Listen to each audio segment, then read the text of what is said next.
So, good day, everyone. And I don't want to say welcome to day 14 of the Israel Iran US war. However, unfortunately, that's where we are. And where do we go from here? And what's happened so far?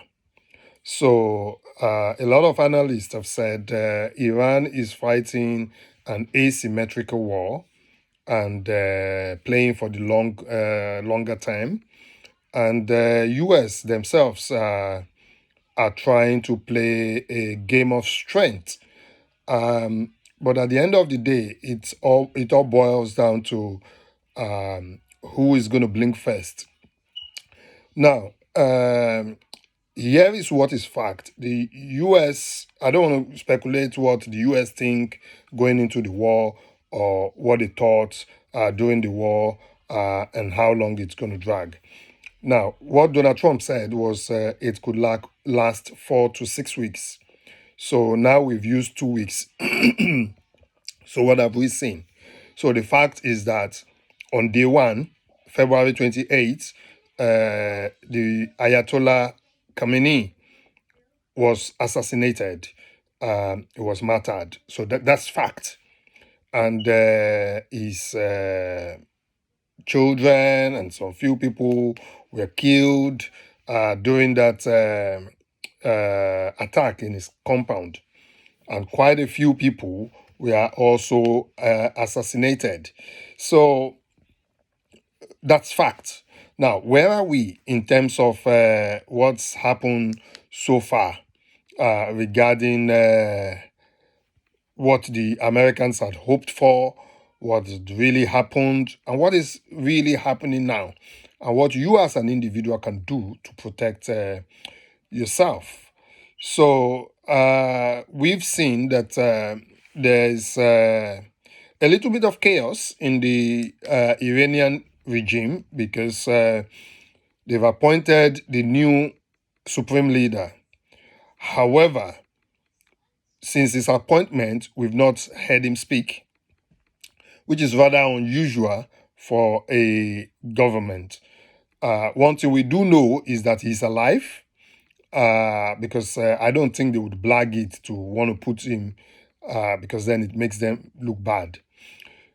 The other assumption, because we only have to assume because we've not seen him, we only saw a statement that was read by somebody else, is that he's badly injured and they don't want to bring him to face the camera now. So buy time for him to heal. So that's another assumption. I've said we don't want to dwell on assumption yet, rather fact. Now, the Strait of Hormuz is closed, and Donald Trump has said the U.S.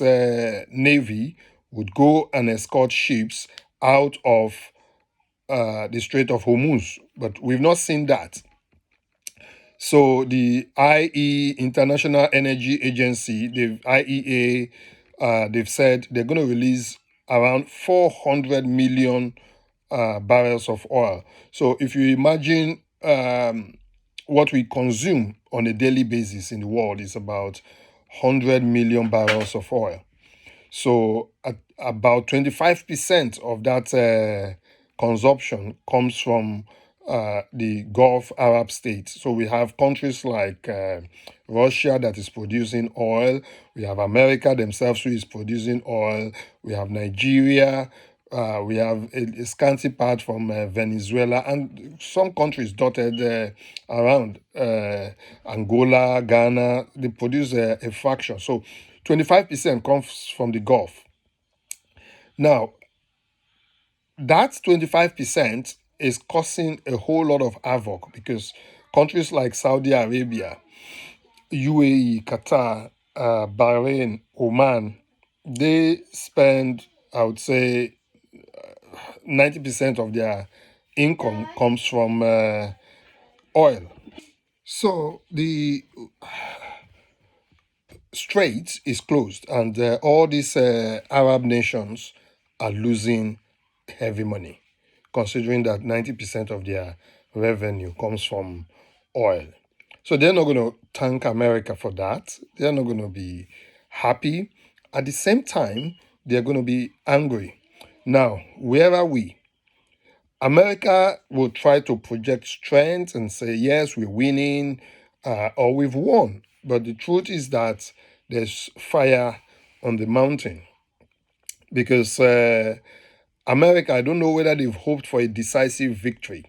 So, but the fact that Donald Trump has said this would go on for 4 to 6 weeks means that they were prepared for the long game and thinking of a short win because prior to now, Donald Trump has been getting short wins. And I listened to his comments, his live broadcast today, and he said America has developed a new model. So the new model is not regime change, it's just regime collapse. So maybe you take out one head and somebody from the regime takes over, just like Garcia in Venezuela. That's a good model. So Donald Trump, I've said at the beginning, would wing it, and whatever the outcome, he would claim success out of it. That's okay. But where does the ordinary man, where do we stand in terms of all these happenings? Now, what we should know is that America is after one thing, and that is the nuclear weapon or the enriched uranium that the Iranians have. Their name looks similar, Iranian uranium. So the enriched uranium, it's believed that they've got up to 60% purity. And once you get 90% purity, you've got a bomb. Now, Iran have stated that they have enough to make 16 nuclear warhead, nuclear bomb. And that's what's terrified both Israel and America. And that is what they've gone for. Now, do they know where these materials are? No, they don't. And nobody knows. And that is the dilemma of this war. And that is what America is seeking to find. And until America finds that, it's not going to declare success. And so this war, it's not going to be everyday bombardment. Every day we're going to bomb you. Already, the regime is badly wounded. The supreme leader is killed. His son is in hospital. So we don't really know who is governing the country. That's even if the son is alive, because it's all speculation. Not until he's seen publicly. We cannot confirm that he's alive, but I want to believe that he's alive, except maybe the Iranians are just using him to buy time until a new leader emerges, because they could then come out and say, oh, he's dead, and we've now chosen a new leader, and then take that time to rearrange one or two things within their ranks. So it's quite possible that that's what they're trying to do. We don't know, because once they say a new leader is there, so the automatic thinking of anybody who is fighting them would be, let's take out the new supreme leader. But if you can't find him, perhaps because he's passed away or something else, while the remnant of what's left is trying to restructure and look for new leadership. So the price of petroleum, diesel, and crude oil continue to grow daily. So I don't know in which area you live in the world. In the U.S., the Trump administration is saying it's not going to affect them too much because they produce their oil, they refine their oil, and they've got surplus, and so it's not affecting them. Now, what Donald Trump is also done today is to ease sanctions on Russian oil. How magnificent! So Russia, their oil is now no longer sanctioned, so they can sell it freely. Because if you notice, some few weeks ago, the French naval vessel has been seizing Russian oil on their shadow fleet. They can no longer do that now because it's no longer a sanctioned commodity. The oil from Russia was being sold at a discount before. So when it was 75, they were forcing them to sell it at $60. Now the Brent price is gone above 110. So which means the price is nearly doubled. So President Putin is now going to be making enormous amount of money for his country and for his war machine. Now, what's playing out here is US believes Russia is assisting Iran in providing direction, surveillance, and things to attack.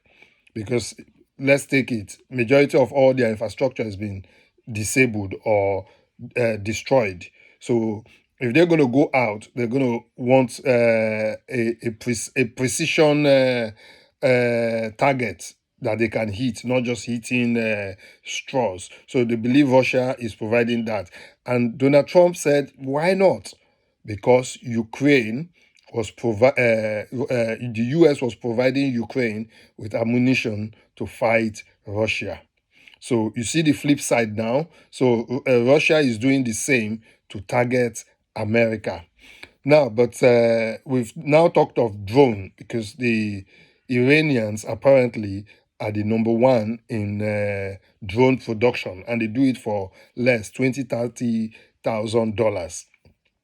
Now, this is where the flip side now comes in. Ukraine have adapted drone anti-drone missiles, which are cheap to produce as well.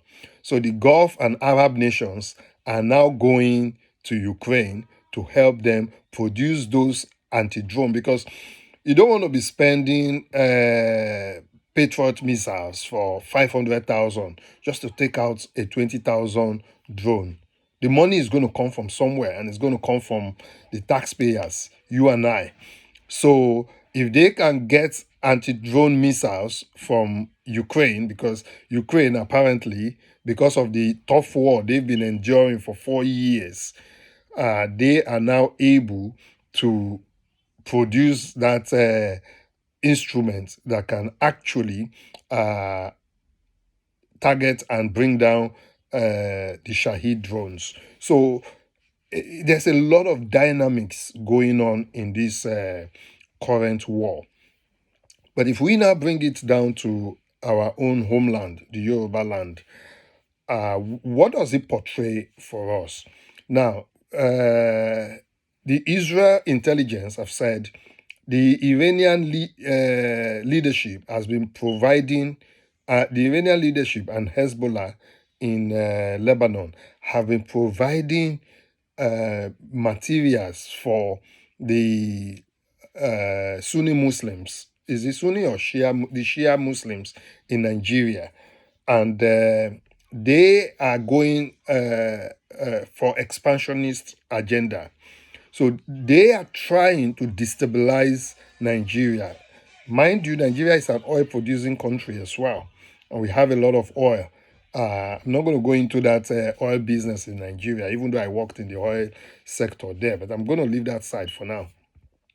So, and whilst all this Iranian and US and Israeli war is going on, there is fasting, and that fasting is going to end in some few days' time.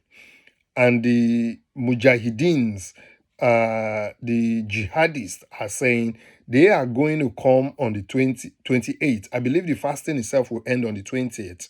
And they will start a mass jihad all over southern Nigeria on the 28th. They may or may not come on that day. They may come before or a little after that day. Now, what do we need to do as Yoruba people and other indigenous people of Nigeria? We know that the Middle Belt has been very battered, highly battered. And because of the cry of the Middle Belt, the international community are beginning to see what's really happening in Nigeria.